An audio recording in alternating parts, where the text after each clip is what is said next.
ലൈഫിൻ്റെ ഒരു സ്വാധീനം ഉണ്ടായിട്ടുണ്ട്. ഈ കന്യകയിൽ ശരിക്കും ഒരു ഉർവശി മാം എന്ന് പറഞ്ഞാൽ അതിനകത്ത് ഭയങ്കര സോളാണല്ലോ. കാരണം ഈ രണ്ട് ഭാഗങ്ങളിലേക്കുള്ള ഒരു കണക്ഷൻ എന്ന് പറഞ്ഞാൽ ഉർവശിയ. അപ്പൊ ഈ റിയൽ ലൈഫിൽ ഉർവശി ഫാൻ ബോയ് ആണോ ശരിക്കും? അല്ല നമ്മൾ എനിക്ക് തോന്നുന്നു 80s 90s അല്ലെങ്കിൽ 90s നമ്മൾ വളർന്നു വരുമ്പോഴത്തേക്കും എന്താണ് ചേച്ചി എന്ന് പറഞ്ഞ ഒരു എന്താണ് ഒരു ഒരു നമ്മുടെയൊക്കെ ലൈഫിൻ്റെ അല്ലെങ്കിൽ വീടിൻ്റെ ഒരു ഫാമിലിയിൽ ഒരാളെ പോലെ ആയിരിക്കും നമ്മൾ കാണുക. കാരണം അത്രയും ഫിലിംസിൽ നമ്മൾ കണ്ടിട്ട് നമ്മുടെയൊക്കെ ഒരു ഫേവറേറ്റ് ആക്ട്രസ് ആയിരുന്നു. എൻ്റെ ഡെഫിനറ്റ്ലി എൻ്റെ ഏറ്റവും ഫേവറേറ്റ് ആക്ട്രസ് ആയിരുന്നു ചേച്ചി. അപ്പം എന്താണ് ചേച്ചിയോട് വർക്ക് ചെയ്യാൻ പറ്റുന്ന ഒരു ഡ്രീം കം ട്രൂ ആണ്.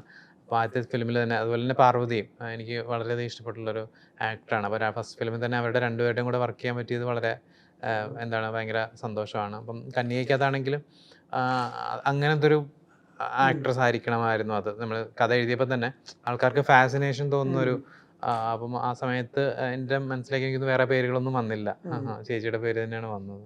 ഇപ്പൊ ഈ മാമിന് ശരിക്കും പണ്ട് ഈ പറഞ്ഞ പോലെ തമിഴിലൊക്കെ ആണെങ്കിലും പണ്ട് ഈ മൈക്കിൾ മധുര കാബരസൊക്കെ കണ്ട് ആ ഫാൻ ബോയ് ആയിട്ടുള്ളവർ പിന്നീട് ഈ പറഞ്ഞ സുർ റിപ്പോർട്ടറും അല്ലെങ്കിൽ ഇപ്പോഴത്തെ സിനിമകളൊക്കെ നമുക്കാണെങ്കിലും വേറൊരു ടൈപ്പ് ഓഫ് ഫിലിമോഗ്രഫീസ് ഉണ്ട്. അപ്പോൾ മാമിനോട് നറേറ്റ് ചെയ്യാൻ പോകുമ്പോൾ ഫസ്റ്റ് തോട്ട് എന്തായിരുന്നു? എങ്ങനെ ഇമ്പ്രസ് ചെയ്യിക്കുക ആ ഒരു തോട്ട് ഉണ്ടായിരുന്നു?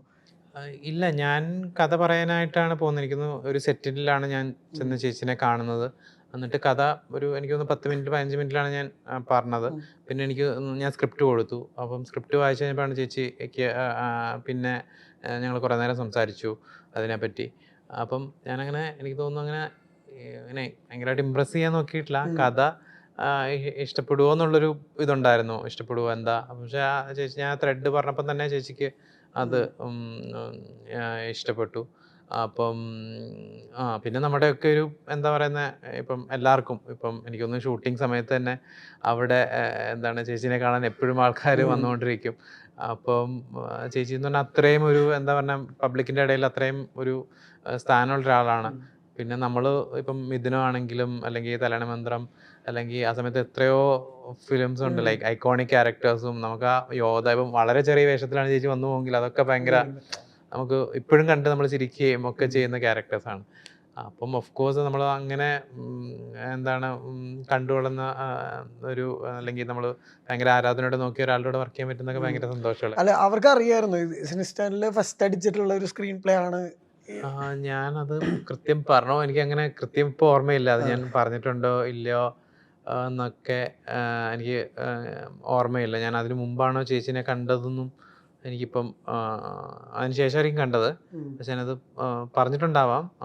എനിക്കത് കൃത്യമായ കോൺവെർസേഷൻ ഇപ്പോൾ ഓർമ്മയില്ല. ഇവര് നേരെ നോക്കിയുള്ള കോൺവെർസേഷൻസ് പോലും ഭയങ്കര കുറവാണ്. എങ്ങനെ ശരിക്കും അങ്ങനെ ഒരു ഇത് വേണം? കാരണം വലിയൊരു സാധ്യത ഇപ്പുറത്തുള്ളപ്പോൾ അത് വേണം, നമുക്ക് ഇമോഷണലി തന്നെ അത് ഡ്രിവൺ ആയാൽ മതി എന്നുള്ളൊരു കോൺഷ്യസ് ഡിസിഷൻ വരാനുള്ള ഒരു കാരണം? അല്ല, എനിക്ക് ഫിലിം എന്താണ് ഇമോഷണൽ ആയിരിക്കണം നിർബന്ധമുണ്ടായിരുന്നു. ഇവരുടെ രണ്ടുപേരുടെയും ഇമോഷനിൽ കൂടെ പോകണം നിർബന്ധമുണ്ടായിരുന്നു. പിന്നെ എനിക്ക് തോന്നുന്നു ഇത് നടക്കുന്നത് ഒരു സാധാരണ സർക്കംസ്റ്റൻസിലല്ല. ഒരു മരണ വീട്ടിൽ ഒരു വെള്ളപ്പൊക്ക സമയത്ത് അടക്കാൻ വേണ്ടി വെയിറ്റ് ചെയ്യുന്ന സമയത്താണ് ഇത് മൊത്തം അൺഫോൾഡ് ചെയ്യുന്നത്.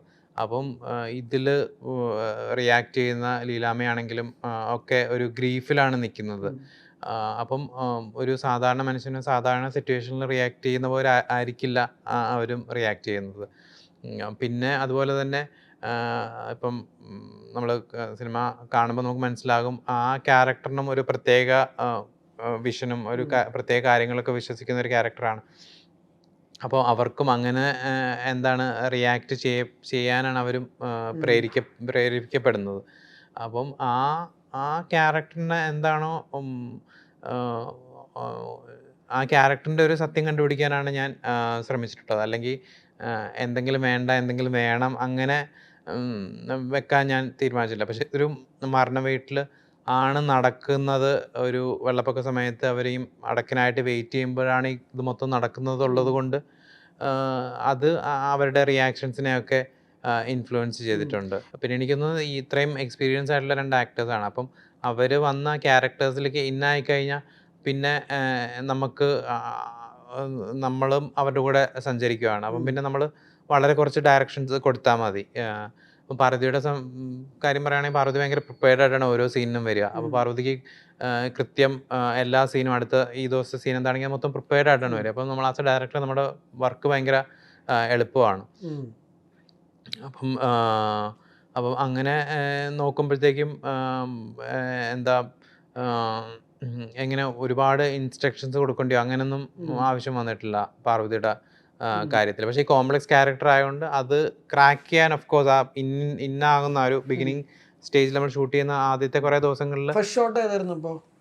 ഫസ്റ്റ് ഷോട്ട് എനിക്ക് തോന്നുന്നു ആ ഡ്രീം സീക്വൻസ് ആയിരുന്നു ഫസ്റ്റ് എടുത്തത്. പിന്നെ എനിക്കൊന്ന് കുറച്ച് ദിവസം ഷൂട്ട് കഴിയുമ്പോഴത്തേക്കും ആ ക്യാരക്ടർ അവർക്ക് അത് അതിലേക്ക് ഇന്നാകും. പിന്നെ അതിൻ്റെ കൂടെ നമ്മൾ അങ്ങ് പോവാണ്. ഈ കറിയൻ സൈനഡ് ഇപ്പോൾ കറിയൻ സൈനഡ് ശരിക്കും ഈ നെറ്റ്ഫ്ലിക്സ്